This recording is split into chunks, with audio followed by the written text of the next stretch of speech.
welcome. You're watching 6 Stories at 6 with me, Akhal, and this evening we will be focusing as far as the Malegaon blast case is concerned and what Sadhvi Pragya has said as far as this is concerned. She has moved the NIA court descripting the torture that she went through in the last 24 days that she was in the ATS custody. And up next, we'll tell you there is uproar over the remark that has been given by Rahul Gandhi. Supreme Court has pulled him up and so has Bharatiya Janata Party over his, remark as far as the Galwan clashes in 2020 is concerned. And then moving on, we'll tell you about the another story as far as the Sanatan slander is concerned and what, in fact, Kamal Hassan has said and a rebuke he has gotten from the Bharatiya Janata Party as far as his statement on Sanatan Dharma is concerned. And then moving on, we'll tell you about Operation Akhal, which has entered day 4 in Jammu and Kashmir. In fact, the fighting continues. 2 LT terrorists have been eliminated. And after that, we'll tell you about how the SIR, that is the survey in Bihar, has now reached Tamil Nadu. There is uproar over the migrant workers voter list, and we'll tell you more about this. And lastly, we'll tell you about the Air India cockroach incident. Cockroaches were found on Air India flight, after which it was delayed. This and much more coming up next at 6. Let's get started.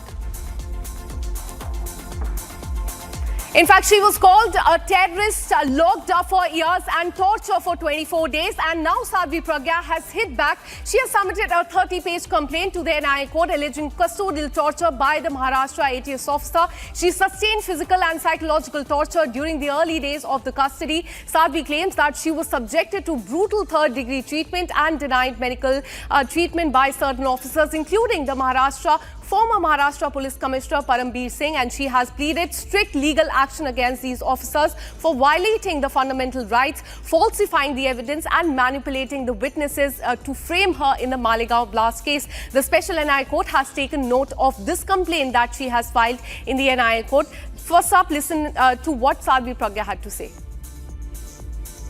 संघर्ष रहा लेकिन सत्य सिद्ध हुआ, सत्यमेव जयते। निश्चित रूप से सत्य की विजय होती है, धर्म की विजय होती है। भगवा आतंकवाद, इसकी कहीं से कहीं तक स्क्रिप्ट खराब थी और वो खत्म हुआ। हिंदू आतंकवाद जिस प्रकार से कांग्रेस ने स्थापित करने का प्रयास किया, वो कभी स्थापित हो नहीं सकता। इसलिए इन लोगों ने पहले ही टॉर्चर इतना कर दिया कि हमारा मनोबल टूटे, देशभक्तों का मनोबल टूटे और देशभक्त कुचले जाएं, ये उनका हमेशा प्रयास रहता है। हिंदुओं को हमेशा से कांग्रेस ने कुचला है और विधर्मी मानसिकता को यहाँ स्थापित करने का प्रयास किया, लेकिन वो ऐसा नहीं होगा। हमारा हिंदू जाग चुका है। हम अपने ही देश में किसी प्रकार से आतंकवादी हो ही नहीं सकते। हिंदू कभी आतंकवादी नहीं होता, वह सहिष्णु है। और हिंदू हमारे शास्त्रों में ही वसुधैव कुटुंबकम का मंत्र है। इसलिए हम सर्वे भवन्तु सुखिनः, सर्वे सन्तु निरामया, सर्वे भद्राणि पश्यन्तु, मां कश्चित् दुख भाग भवेत्। इस प्रकार से हम भावना रखते हैं कि कोई भी दुख का भागी ना हो, सभी सुखी रहे, निरोगी रहे। ये इसलिए हिंदू कभी आतंकवादी नहीं हो सकता, क्योंकि वह सबके बारे में शुभ चाहता है, अच्छा विचार करता है। देखो, कौन कहता है कि रंग नहीं होता?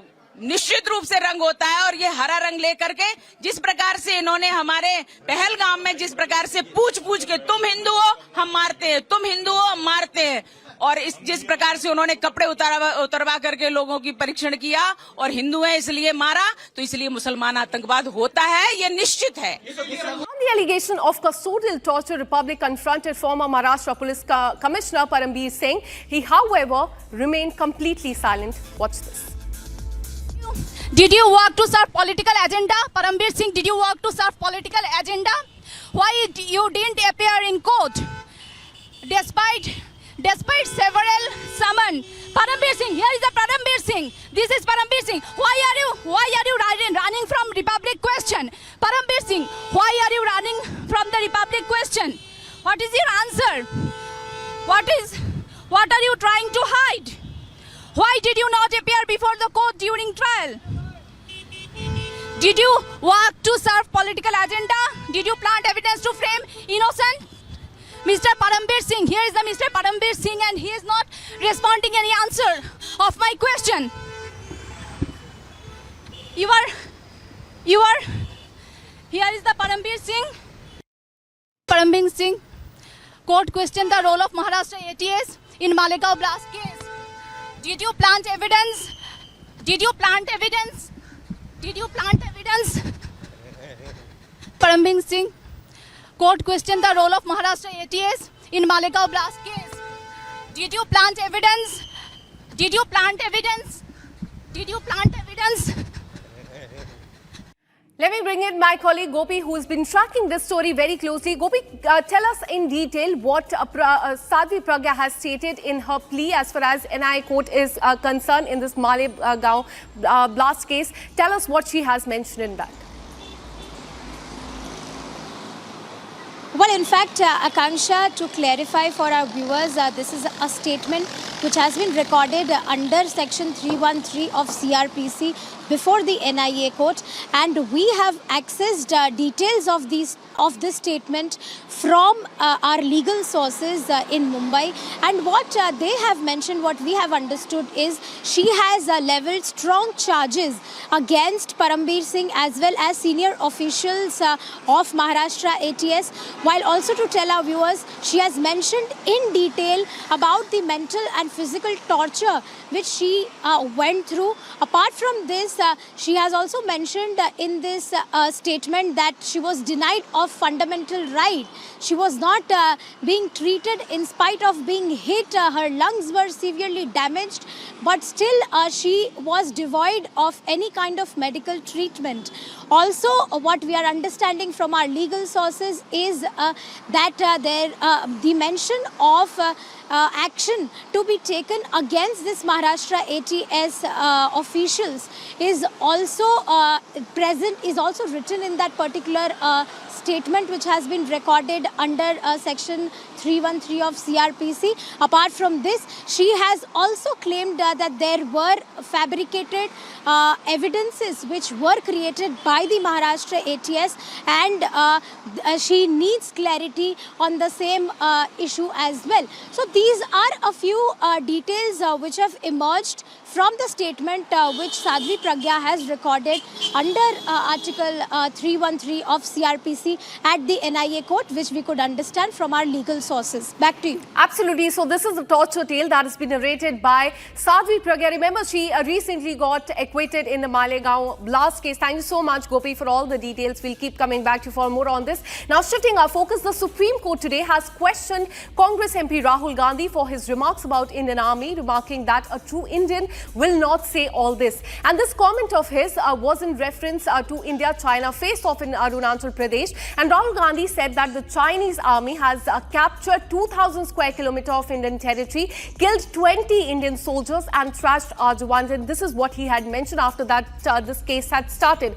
Now, today the Apex Court questioned Gandhi's choice of words and the platform that he used to make the contentious statement. The Supreme Court asked him, why don't you make such statements in the parliament, and why make such statements on social media? And even though the proceedings in this defamation case arising from the comment have been stayed by the Supreme Court, but Bharatiya Janata Party has now hit out at him. Listening to the war of words. That Supreme Court has already made a very strong observation. Supreme Court has straightforward rebuked Sri Rahul Gandhi ji for making unsubstantiated claim that thousands of square kilometers of Indian territory are being occupied by the Chinese army. This kind of statement from the leader of opposition is extremely harmful for the nation, and it demoralizes our forces. So we have been making appeal to Sri Rahul Gandhi not to make such kind of unsubstantiated statement. But he doesn't listen to us. I'm very happy that at least Supreme Court has now given him a warning. It's a straightforward rebuke that as an Indian, Sri Rahul Gandhi should not speak like that. This is a very strong statement. How can an Indian speak against the interests of India?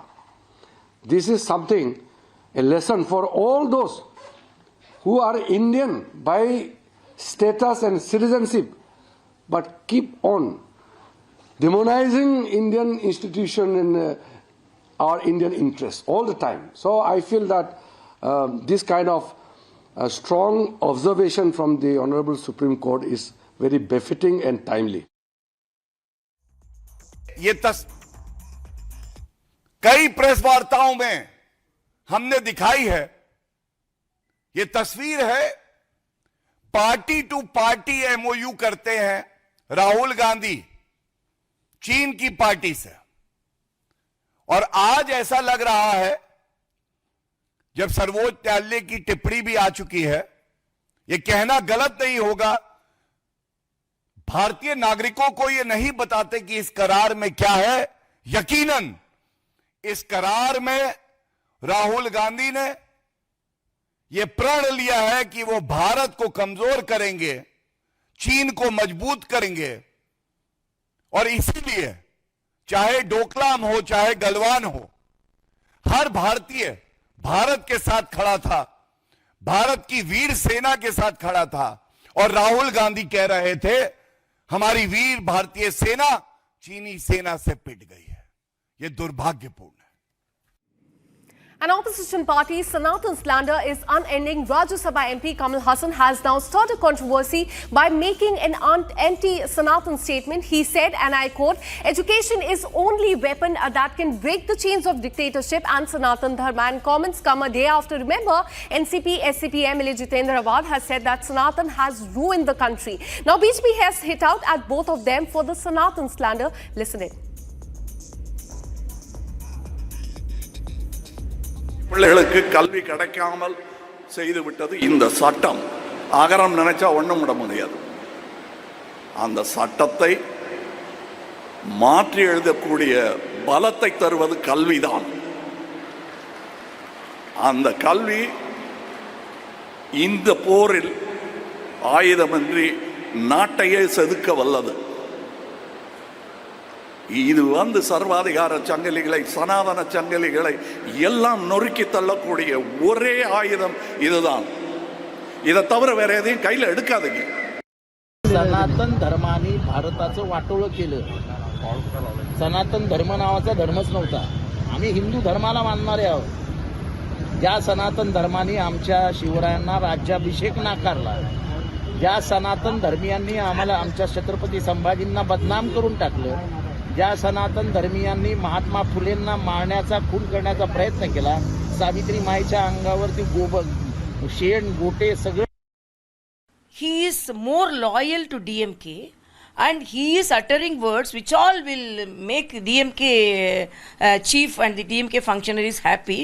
For that he want to insult the sentiments of the people who are following the Sanatan Dharma. And first he, because of his self motive, he conveyed some message about the language, and he discriminated the languages and divided the brothers and sisters from different states, and he did that. And even that sensation has not even slowed down. Then immediately he is now raising this type of issues. I strongly condemn his words. See, education is the area where every family, irrespective of their caste, become equal. What is happening in today, every community people were educated. Earlier there was no college for the backward, scheduled caste people and backward class. Today everybody gets education. You can see that. You can see in the IT industry where there is no caste difference. Everybody are equal. You can see the medical profession. All are equal. They treat equally. They don't see people by their caste. So that is the outcome of the education. Education has made people all human beings irrespective of their caste and class. That is the strength of education. That is what Kamal Hassan had said also. Nothing wrong in his statement. We are seeing that day-to-day life. Earlier and even today, this difference between castes exists only in the rural, where most rural areas of Tamil Nadu where much education is not there. Let me go across to Apsara Reddy from AIADMK. Thank you so much for speaking to Republic TV. Not the first time that anti-Sanatan statement has been made. Now, Bharatiya Janata Party says that this is for the appeasement politics. Your reaction, ma'am? Absolutely. Akanksha, it's appalling that Kamal Hassan, of course, is a great actor and he's one of the assets in the acting community for celluloid in our country. But his party has always been irrelevant. It's actually been a no-show. He absolutely has no MLAs, no mass support, no ideology left. So he has to toe the line.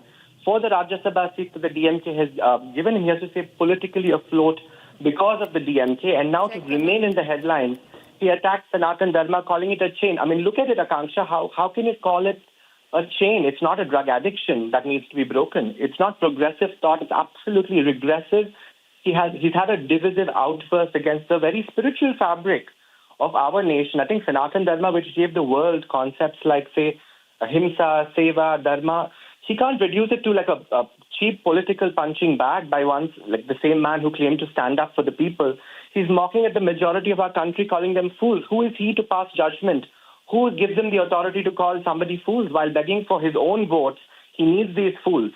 But when it comes to this political cheap punching bag tactics, he's using this kind of language. It's very unbecoming of a leader. I think whether it's temple traditions to Tirukural, Tamil Nadu always has, embraced Sanatan values, and it's, chosen it in the right sense of the word Sanatan Dharma. And insulting it is actually not brave. It's actually bankrupt of any ideology. I think what's worse is Kamal Hassan, who once positioned himself as an icon of, like, say, progressiveness, has in fact displayed such regressive politics with this statement. And I must tell you, ironically, the very powers he's taking an aim at, to name them, I think BJP, who we are in alliance with, have done a lot more for the nation in terms of education and digital infrastructure than Kamal can ever think of or dream of. Under Narendra Modi ji, we've seen rollout of the national education policy. We've had many more IITs, AIMS colleges, lots of digital classrooms reaching remote villages. So I think Kamal should stop, speaking the language of DMK and stay relevant. Absolutely. Sanatan has been vilified for votes as what the Bharatiya Janata Party and AIDMK have said on the shocking statement that is coming from Kamal Hassan. Thanks so much, ma'am, for speaking to Republic TV. Now shifting our focus to Jammu and Kashmir. Encounter continues in Jammu and Kashmir's Kulgam district for the 4th consecutive day, and this is the biggest crackdown on terrorists there. And so far we're learning is that 2 terrorists are from LET. They have been neutralized during Operation Akhal. The joint operation has been launched by Army, JNK Police and CRPF in the Akhal Day-4 area of South Kashmir's Kulgam district, and the security forces, the agencies there, have tightened the noose around the probable spots where this unknown number of terrorists are believed to, in fact, be hiding, is what we're learning. And high-tech surveillance equipments, elite paraforces have been deployed to support the operation. LET terrorists, in fact, held an arms supply exchange meeting in that area, which came under the scanner of the security forces, and this is how the entire agenda got foiled as far as this Operation Akhal is concerned. Let me go across to my colleague Arnab, who joins us live on the broadcast with more details. Arnab, tell us about this Operation Akhal that is currently underway. It's been 4 days since this has been going on. 2 LET terrorists have been killed. But tell us about the challenges, because we're learning is that Akhal Day-4 area is highly forested area. Tell us what you're learning from your sources. Yes, absolutely. We have seen it's been 4 days completed, and we have seen that the heavy exchange of fire is still going on. We have seen during the daytime that the hexacopters were also used to destroy the hideouts of the terrorists in the dense forests of the here in the Kulgam. And after, we have seen that the entire area is under coordinated search operation still. Also, if we'll talk about the challenge there, the operation is taking time because there is a bit difficult for the forces to conduct operation there, because there is the difficult terrains where the ongoing operation is going on. Already we have seen that the highly trained 2 terrorists have been neutralized by the joint security forces. Also, the 3rd terrorist, who is believed to be trapped inside the dense forests, he is also injured, and the massive exchange of fire is reported as of now. And also, we have seen during the daytime that the senior officers from the Jammu and Kashmir Police and Army has again visited there, the spot where the ongoing operation is going on. We have recently seen in the Central Kashmir, Srinagar, in the Operation Mahadev, where 3 terrorists were eliminated. And then after, we have seen in the South Kashmir, the operation, it's 4th day today, and we have seen that the entire area is still under coordinated search operation. Yes. Absolutely, and this is the biggest crackdown on terrorists there in the south part of Kashmir, and it has entered day 4. Thanks so much for tracking all those details for us. Now, shifting our focus to Tamil Nadu, a pour-over survey in Bihar has now reached the state of Tamil Nadu. A storm brewing in Tamil Nadu over migrant voters from Bihar. The SIR exercise, that is the survey that was conducted in Bihar, revealed that over 6.5 lakh migrant workers are living in Tamil Nadu, and now reports are claiming that nearly 3.5 lakh of them already have the voting right in the state. Now, the DMK and the Congress party have accused the Election Commission of India of illegally transferring the migrant voters from Bihar to the state of Tamil Nadu, and they call this a vote-shifting ploy ahead of the 2026 election. Political war of words have started over this entire matter of the shift of votes from Bihar all the way to Tamil Nadu. Look at the reactions. The state elections are set to happen in the state of Tamil Nadu, Bihar, and 3 more in the year of 2026. The Election Commission of India has now started a special intensive report, and which has also created ripples. Whatever has happened in Bihar is now making sure that Tamil Nadu is making a large noise with it. Especially the opposition Congress of the centre is claiming that the Election Commission of India is trying to support the centre, especially the BJP government, and is stating that with the SIR they can find that almost 3 lakhs of Bihar voters who are migrants from the state to the state of Tamil Nadu has the voter ID and has the eligibility vote. The P. Chidambaram, the Congress leader in Tamil Nadu, said that it was the work of the BJP to make sure that the BJP and the AIDMK alliance is set to come to power in the Tamil Nadu, and that centre is trying to manipulate the ECI by making sure that the migrant workers get their voter ID in the state of Tamil Nadu. However, yesterday the ECI stated that this was a blatant misinformation passed on by the Congress and the DMK in the state of Tamil Nadu, and that it has not been proven if all the 6.5 lakh migrant workers from Bihar have the ability to vote in the state of Tamil Nadu or not. Before leaving, I added, tide is in favor of AIADMK and their alliance in the upcoming 2026. It is sure that DMK is going to be shown the door. Knowing that their loss is evident and imminent, they are trying to cook up stories to substantiate their 2026 results. One such story is 6.5 lakh voters trying to sneak in Tamil Nadu and getting an voter ID, blah blah blah, which is not substantiated with any concrete evidence. These are all hearsays and assumptions and imaginations of DMK and their camp. The Election Commission should understand that voting from which place should be the decision of the voter and not the Election Commission. But what they say is they are trying to shift voters from Bihar to Tamil Nadu. Why?